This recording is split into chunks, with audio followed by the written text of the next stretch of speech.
Yo, what's up? It's your man's Joaquin. You tuned in to another episode of Heat Level Podcast.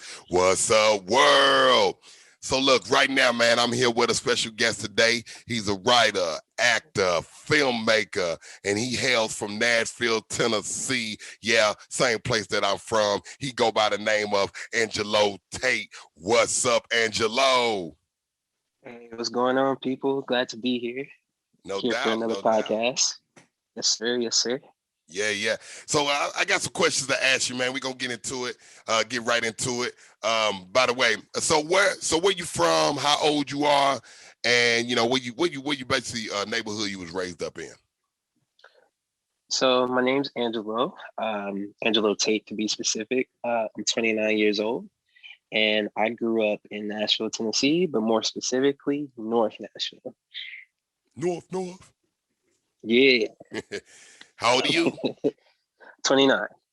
29. So you are an actor and then you are a film writer and stuff like that. So can you name some of the movies that you have been in, so people can actually know where to find some of your movies and stuff like that, like where to find your movies, where you can get them at, what's the name of some of your films, give us a little brief of your DB, right? And then what's it called? IMDb. Yeah, IMDb. Yeah. Yeah. So give us a little bit about that, man, so the people can know. All right, sure. So the film that actually got me SAG eligible was called The Silent Natural. That's about Major League Baseball's first deaf baseball player. I'm in a film that just actually got put on YouTube called The Avengers of Wonder Boy. It's about a person who has special needs, who's actually a superhero who goes to save people around Nashville. Let's see, there's a movie out called Real Resident 3 where I played a zombie. You like the main zombie, or you like one of the zombies that the motherfuckers like, oh my God, he's coming. Like, which zombie would you? Did you get to eat a motherfucker? Sadly, no. I actually ended up getting killed. Oh shit. That fucking sucks. No. Black man died in the zombie movies too. Ain't that a bitch? Man, I know, right? They gotta treat us better. But yeah, continue. Let's see.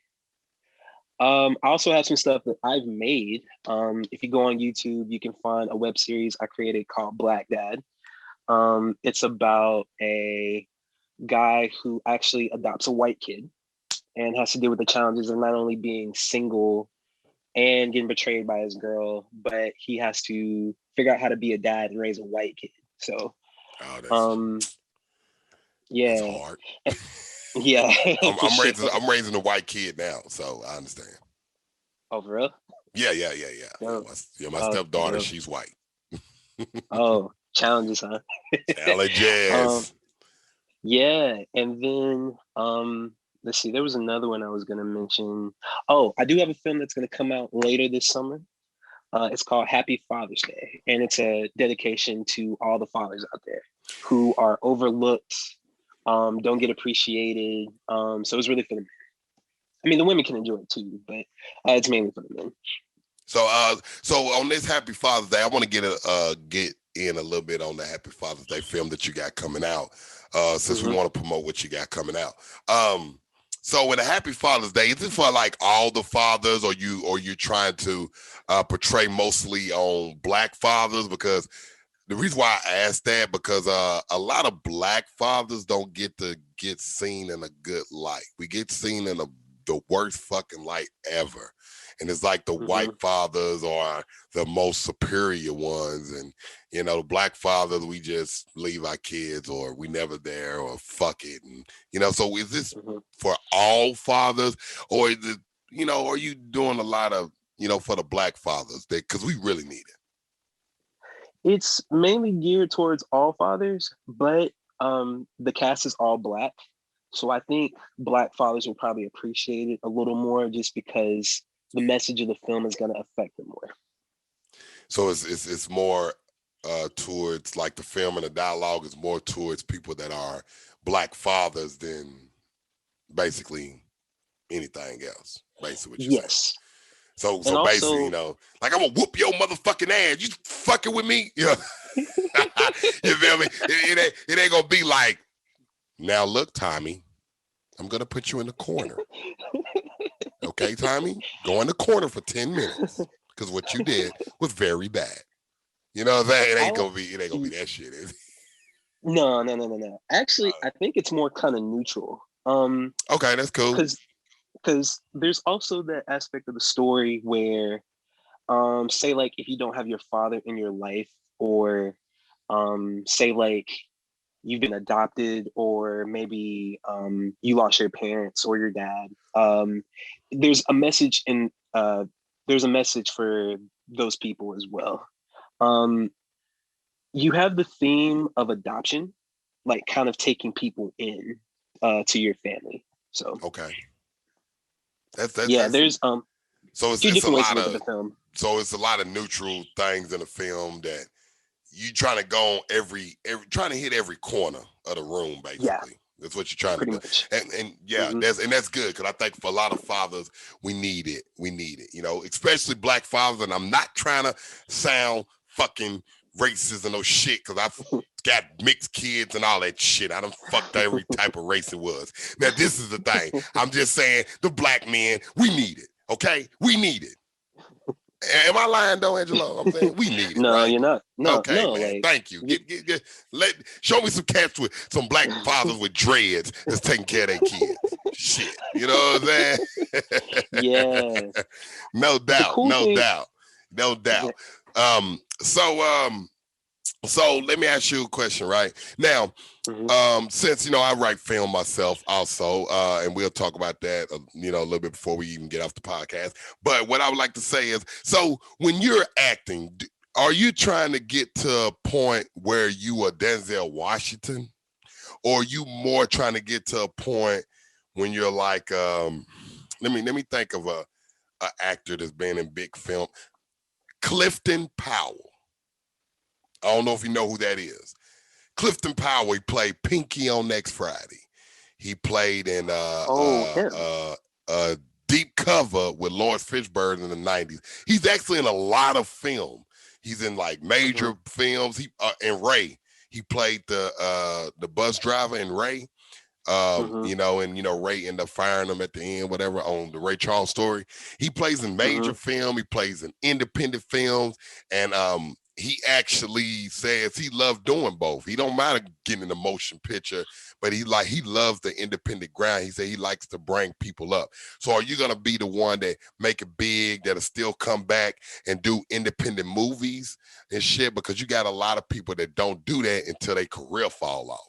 But are you gonna be the guy that's, if you do blow up, if that's what you want to be, and you're a $20 million actor, would you go and do a $40,000 film just to put your name on it to help somebody else come up?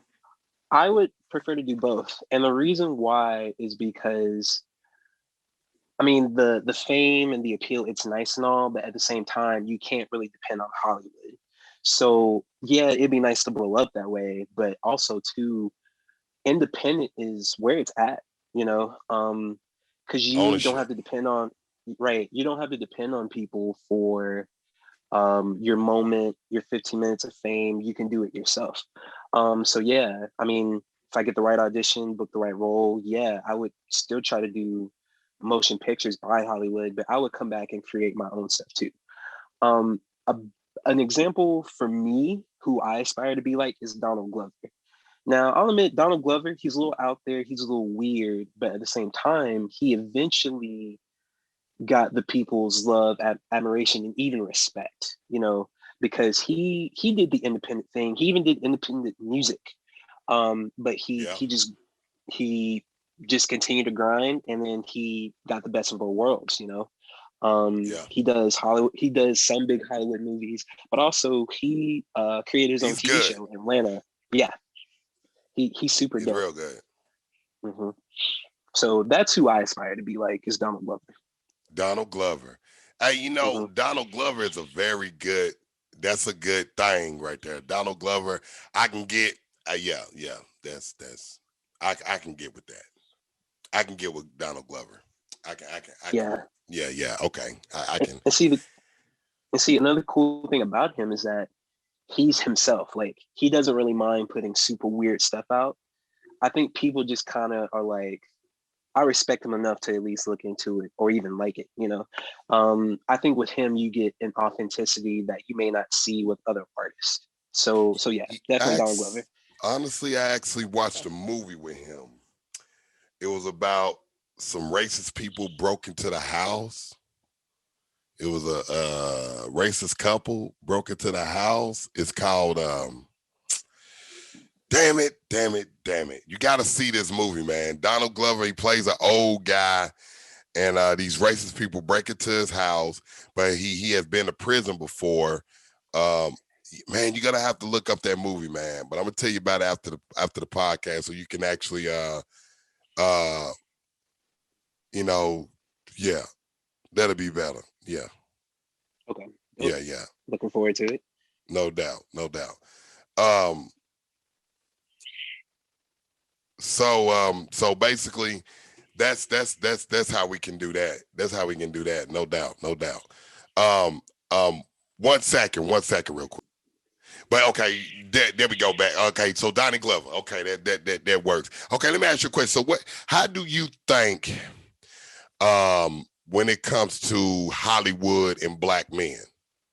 We gonna say black people as a general, because you got a lot of leading black men, but you don't got a lot of leading black ladies, as you got a lot of leading white ladies.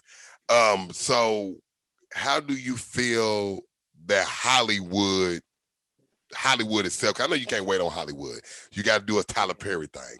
But what do you feel about the way Hollywood has been treating black people? And by the way, I don't say African American, I say black, because that's what the fuck we are. So how do you feel that Hollywood has been treating black people, from the Oscars, from even the Grammys? What is your thoughts on that? I'm not trying to get you blacklisted either, but tell us your Nah, thoughts. no. I gotta speak the truth, right? Um, so my opinion about how Hollywood treats Black people, I still don't think we're treated fairly. I think things are somewhat getting a little better, but I think things have to not be on the surface. I think things have to kind of change from within.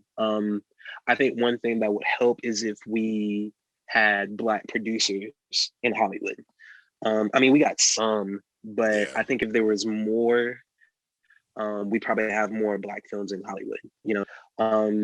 As far as like Black men and Black women, the women could be treated better, and I think slowly but surely it's happening. But I think it could happen faster and it can happen more. Um, okay, like for example, Regina King, right? She's coming up as a producer. However, we still need more leading Black men and women. Yeah. So Yeah, she got there's that movie, progress. One Night in Miami? She Yeah. directed that. Yeah. And she put a lot of Black people on. Yeah. Um, Yeah. but at the same time, we just need more of that. Um, let's see. I think I read or saw something about how like the board at the Oscars is just now becoming more diversified. Diverse. And it's like, yeah, like where was this like 175, 50 years ago, you know? Shit, 20 years ago. What are you talking about? Yeah. 10 Yeah. years ago. But Yeah. and you're right about that, man. And I think that's why Tyler Perry said, you know what? I'm gonna make my own Hollywood, Blackerwood. You know what I'm saying? Yeah. Blackywood, whatever you want to call it. And that's why I respect that, because we need more in film. We need, they got this app called All Black. I don't know if you looked at that app yet. Urban Flicks. Check out these apps. They're all black apps, and they got film and stuff on it. They got one called All Black, ALLBLK. Check it out. They got one called Urban Flicks. All right. Okay. And it's nothing but a lot of black movies and stuff. They got a movie with Trey Songz in it, actually. Go check them out. They're like, it ain't number like 3 black networks. And you can get the apps like $5.99 a month, whatever. Check them out, Okay. man. Check them out. because it could be a place where you can put some of your film at too. They might be more willing to accept your film than it would to try to get it to Hollywood. And okay, so we talk about the Oscars and stuff and how they trying to get diversified, but I'm going to tell you my thing on the Oscars since we're talking about film and that's what you do, so we're going to get on this. When you talk about the Oscars, I feel like the only movies that we make that win Oscars are movies that are very stereotypical, or they're Like slave movies, movies. or they're slavery movies. You Yeah. know what I mean? For example, we'll say 2003, Denzel Washington, he won Best Actor for Training Day, and he was a straight thug police. That's how they always see black people anyway. We Yeah. talk about Moonlighting, which was a homosexual film, which, you know, hmm I've never seen it. But I know people that have, but they won hmm too. And, you know, it's a lot of black men that are part of the LGBT community, you know? And then hmm you have 12 Years a Slave, which won for Best Picture. Um, and it's kind of crazy too. And it's like this slavery movie. We know it was a true story, but I always wonder why films that wasn't stereotypical when it comes to black men or black people, why can they win a Oscar? Why can't, for example, why couldn't Malcolm X, which was nominated, the true story of the Jackie Wilson by Chadwick Boseman, rest in peace. hmm Yeah. The boy 42, good movie, good film. He played Thurgood Marshall. Get on up. He played James Brown. Like we got it in Jamie Foxx, Ray, but I'm saying that was like one, then another 10 years, you know. You know, they ain't gave no film like that Oscar since, you know what I mean? And I think they Yeah. nominated Hustle and Flow just for the fuck of it, to be honest with you. Right. And if I could just interrupt with a thought real quick. I was in a Clubhouse. You know about the app Clubhouse? Yes, and I don't fuck with Clubhouse, but that's another story. But go ahead. Okay. Well, let me explain. Something is coming out of this. So I was on Clubhouse talking with actors. That were black actors specifically. Okay. And the topic was black actors versus black actors from the UK. And someone said something that was just really profound. I mean, I know it's somewhat basic, but it just blew my mind. Someone said that there's so much more black stories out there than one, slavery, and two, there's so many black stories out there that's outside the US. That's true. Right. So we have a lot of stories to tell. But nobody's We telling just right. them. And I done heard some black actors talk about how a lot of the actors that they're casting for roles as black Americans or whatever, they're from the UK. hmm You know, there's a lot of black leading actors that are actually from the UK. hmm Um, and I want to say about that too, because a lot of people don't like that, especially a lot of black actors. I look at it like this: them niggas black too. Them niggas are Yeah. niggas. You know what I mean? Them hmm niggas getting the same treatment in the UK, nigga. They got hoods in the UK, nigga. They don't fuck with black Yeah. folks in the UK, nigga. It's the same shit. Okay, they hmm getting filming in America. Cool, nigga. Take your ass to UK and get in one of their films. You feel what I Yeah. mean? What the fuck? They still getting treated. I ain't seen what's his name? Israel Bella, whatever the fuck his name Idris is. Elba. Yeah, I Yeah. ain't seen him win no fucking Oscar.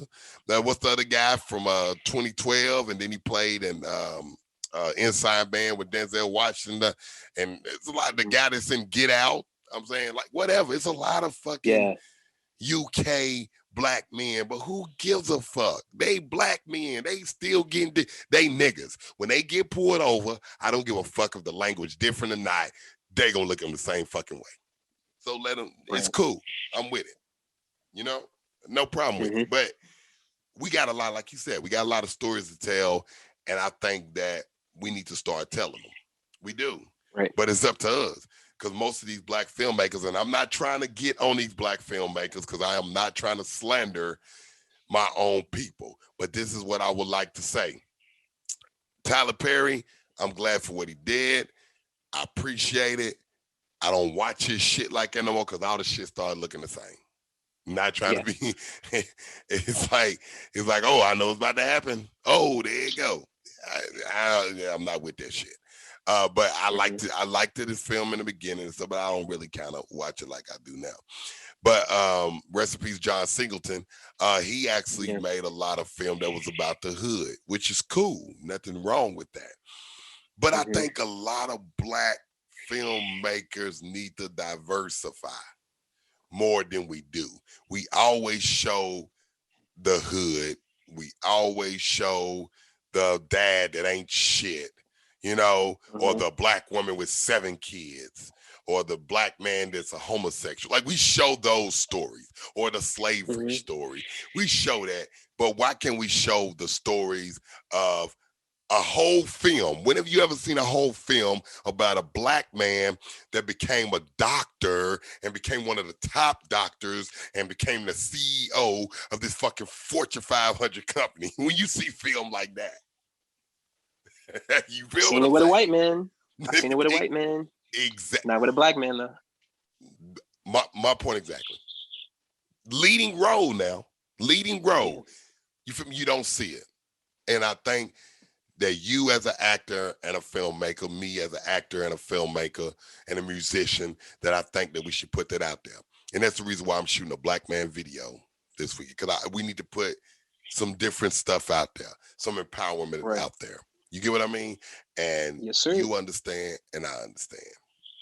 You know what I mean? Right. Real talk. Yes, sir. So, we're gonna before we get to our last segment of the day, which is called Brutally Honest. First, I want you to Mm-hmm. tell the people where they can follow you at, and if you got a YouTube, Instagram, go ahead and give it to the people, and where they can follow you at, and then we'll get on to the next. All right. If you want to find me on Facebook, you can find me under Angelo Tate, my name. You can do the same thing with my YouTube. I also have a production company YouTube, and it's called Jello Cup Productions, and that's GELO, and then space cup. If you want to find me on Instagram, you can find me under Mr. Actor 123, and that's MrActor123. No doubt. Hey, and look, man, if y'all want to go check out my music, man, y'all can go on Spotify, Apple Music, wherever you get your podcast. Type in Joaquin, that's WYQEEM, or you can go to my YouTube channel, which is Joaquin TV, as WYQEEM, as WYQ Eric, Mimi, Mama, Moo. So y'all know what we do, man. Y'all can go check all that out. And Heat Level, this is a Heat Level podcast. If you're watching this, if you want to see the visual of this podcast, you go to YouTube, type in Heat Level Podcast. That's Heat Level Podcast. Or if you want to listen to the audio, like a lot of people do at work, while you're whistling, while you work or whatever, you make sure y'all go on wherever you get your podcasts is at, and y'all do that. Now, we at the last segment of the day, and we call this Brutally Honest. It's when I ask you a question, and you got to tell me a very honest answer. And if you don't, I'm going to rag your ass when we get up out Do I of this need to podcast. So here we do go. I need to This is the do I need question. to sign a waiver? Oh, yeah. Well, I don't know, because I do fucked up questions. Here we go. All right. This is the question of the day. Since you a church man, here we go. Turn your camera on. I want to see your face. Yeah. I got a Here we phone go. call, my bad. All right, here we go. Question. Have you ever been in church and the preacher was just preaching, and in your mind you was like, shut the fuck up. I'm ready to go. Yeah. To be brutally honest, yeah. There's those times. So you have, right? Like There's you been times like, where you're just tired, ready to eat. You're just like, all right, Pastor, you need to sum this up. Titans game in like 30 minutes. hey, do you feel bad about it though? Do you be like, damn, man, I'm really telling God, yo, God, please forgive me, but goddamn it, I gotta see this game. A little bit. I love it. A little bit. That's what's up. And guess what, man? I'm a Muslim now, but I grew up in the church. And trust me, when I went to church, I used to be like, oh, man, we're going to be at 7 o'clock. I'm ready to go. Black churches last forever. Hey, one thing about white churches, they going out at 8 o'clock, they out by 10. Black people, we get there late and we don't leave till it's nighttime. No. Right. Hey, do church online. But thank you for being honest. Hey, but appreciate you, Angelo Tate, for coming in, man. And by the way, Thanks man, for having me. me and this Angelo Tate, we should be working together on the film that I wrote. And hopefully Yes, y'all sir. be seeing that coming soon. So, Angelo Tate, nice talking to you, brother. And like I always say, y'all, I'm about this bitch. Peace.